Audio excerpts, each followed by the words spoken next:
The next step after the cross is the 4 edge pieces in the middle.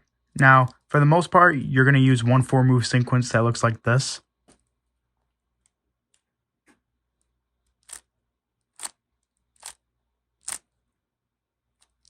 To solve these.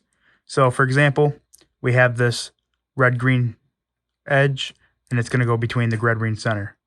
So it's going to go here. So what we can do is we can line it up with one of these. So for example, this red's on the side, so we can make a little line with this, and we can do that 4-move sequence until it goes in here. So we can do it once, and since it didn't go in, it ended up here, we can do it again.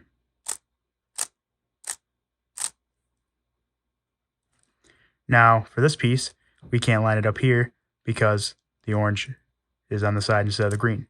So we can do it like this, and we only have to do sledgehammer once to get that edge in.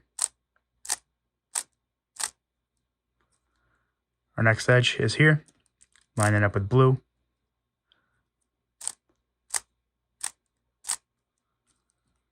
And then our last one's actually in here. So what we can do is, if it's in here like this, we can just do the algorithm once to get it out, and then just align it to the color that's on the side.